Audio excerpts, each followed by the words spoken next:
everybody, this is Perch. New characters, old characters, you're going to do something new with your comic. You're going to get into romance or sports or horror or something other than superheroes. You're going to basically create a new segment for yourself. And hey, that's smart. If you're Marvel, you're DC, hell, you're Boom, you're Image, or anyone, you should be thinking about diversification. You should be thinking about going to own other categories. Wouldn't it be nice if comic books basically was able to stake out some additional categories in the realm of anything, fantasy, romance, anything? Basically, we're able to do that before the next big HBO series or whatever it happens to be that kind of reinvigorates the franchise. Imagine if before Game of Thrones had come out, there had been a bunch of really high powered fantasy books that were getting promoted to kind of really take advantage and build this marketplace rather than 18 months later after Game of Thrones come out. So suddenly everybody's wanting to do like, hey, what if the Inhumans were like the Lannisters? It's like, okay. Uh, the challenge is this: whoever you are, and this is one area where the indies, I think, have a lot of advantages over the big two, is there's this temptation, this kind of built-in temptation to want to use the characters and the brands and the properties that already exist in these new markets. It's YA. Hell, let's put Spider-Man in there. Everybody knows Spider-Man. We'll be able to leverage his IP strength by using Spider-Man. But that's a trap. And I challenge anyone, where has that ever really gone well? I think the best argument you could make is for kind of the very small kid stuff, but even Star Comics, which you talked about earlier, even Star Comics back in the 80s, they had Spider-Ham, but you didn't see like Little Avengers or any of that kind of stuff. Definitely in modern times, you're seeing DC superhero girls, and you're seeing kind of the Marvel Hero Adventures and that kind of stuff. It does okay, but it's not a smash hit, and that's the best it can do. That's as good as it gets. Meanwhile, things like Dogman and Rain and Telgemeier and all the others, Primer over at DC is an absolutely perfect example. So if there wasn't a clear-cut, easy use case for Primer, I don't know what is. Primer is currently number one in the DC bestseller list. Number one. Now, granted, Amazon fluctuates all over the place, but Primer has been steadily growing over the last 6 months, slowly, step by step, beating other properties. And now it generally is sitting at number one or number two. I think it's been holding number one today for the longest I've seen. It hasn't bumped back down to number two. It's beating Three Jokers. It's beating Watchmen. It's beating Killing Joke. It's beating all these things. Why? How is Primer doing this? Primer is an unknown character that doesn't have any roots in DC history. I mean, surely they should have like put Robin or something in there. They should have, gone ahead and thrown Batman somewhere in there to meet up with Primer and have an adventure, right? I mean, the reality, let's be honest here. if we're talking brand power purely off the Amazon sales right now, you might argue that Primer doing a guest appearance in, say, Superman or Green Lantern would be better to help lift their sales than the other way around. Like if you have Green Lantern visiting Primer, I don't know, does it matter? I don't know that it matters at this point, but it could matter the other direction, which is crazy. But what's the lesson here? The lesson, I think, is super obvious. It's that IP that makes its name for something, makes its name as a superhero book or whatever it happens to be. You can't just forklift that character, that IP, into a new genre and believe it's going to work well.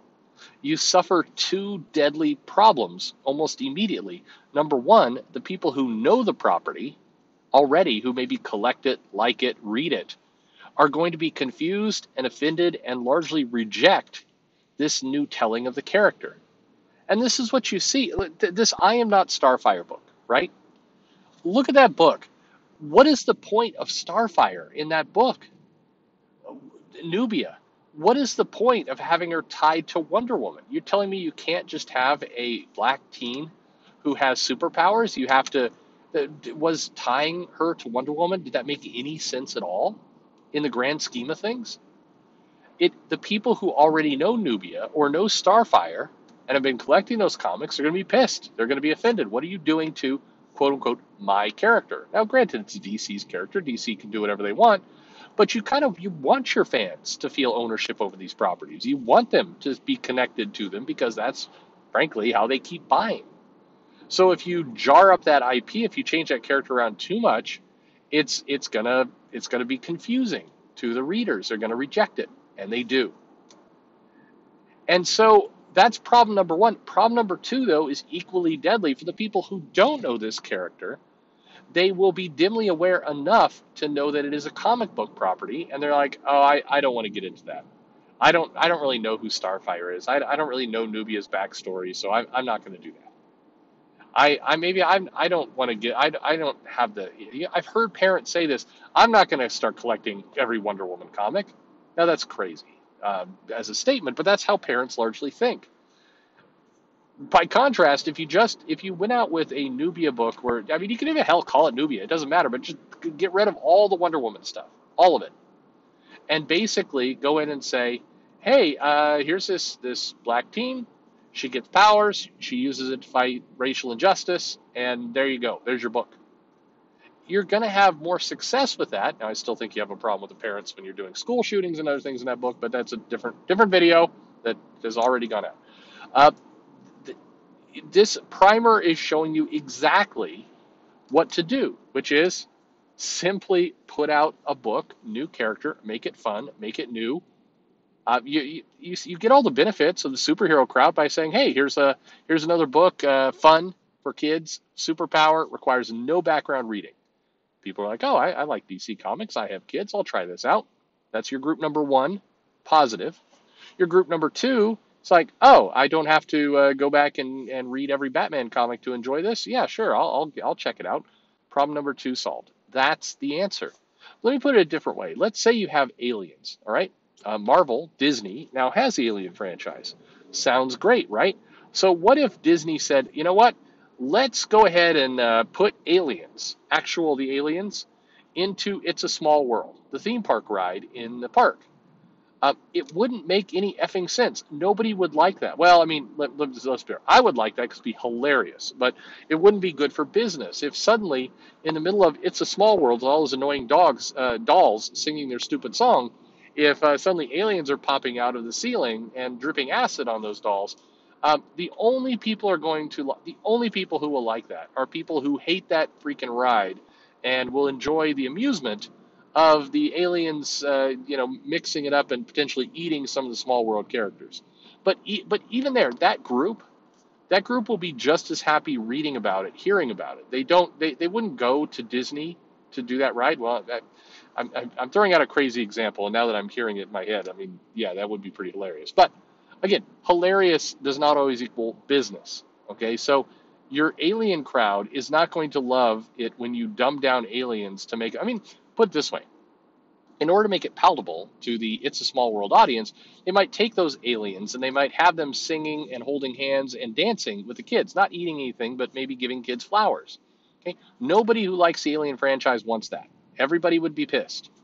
And by contrast, the people who like It's a Small World would not enjoy seeing the aliens suddenly hanging out with those little annoying dolls. That wouldn't work. This is what Marvel and DC are doing all the time with their properties.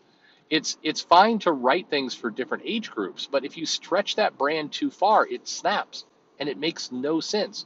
I definitely think that the big publishers should get into doing romance and horror and sports and all these other genres, just like manga is doing. It's proving to diversify the business and be good business. If you can do this, you get to play in other categories. That's smart. Please do that. You should. But don't try and drag your existing properties into those places. Just be brave. Come up with something new. Again, like Primer, it's not like this is a hypothetical. DC, go to Amazon, look at the top selling DC graphic novels and books. What's number one? It's not Batman. It's not a character that existed before Primer. It's number one. That's your answer. It you have nothing but negatives if you continue to go down the path of like, hey, I see that there's a lot of soccer books right now, or football if you're from Europe. There's a lot of soccer books because that's the correct term. That are sorry, and I lost my European audience. It's popular within manga right now. There's several series that are the drama of a soccer team. It's a very sport-centered manga book. Now, this is not for me. I would not enjoy reading that. I don't enjoy watching it, let alone reading it. So, I probably it's not for me. That said, I'm sure some of these comics are written in such a way where it's an entertaining book, and I'd enjoy it. But chances are not for me. When Marvel invariably decides, hey, we should put out a sports book, create new characters. Create new characters, have them in a sports team. Don't have like a team comprised of like Steve Rogers and Bruce Banner and Thor Odinson and Hank Pym, who's constantly beating up one of the cheerleaders. Like, don't do that. God, that's stupid. That just again, no one will like that. The new sports audience won't like it. The existing comics audience won't like it, and you'll save yourself just a tremendous amount of grief if you just be brave, come up with something new. And frankly, your creators will like that better too. They'll get to come up with something new and creative and different and enjoyable, and that's better. They're happier, you're happier, everybody wins. That is the way. That it is definitely it is easier on yourself. This desire to be like, let's put Spider-Man on everything. It's like, hey, the new stuff's going to get rejected. You may even do damage to the old stuff, and you wind up with aliens and It's a Small World. That's what this whole thing is. Anyway, let me know your thoughts below. Like and subscribe, and thanks for listening. I want to go on this ride now.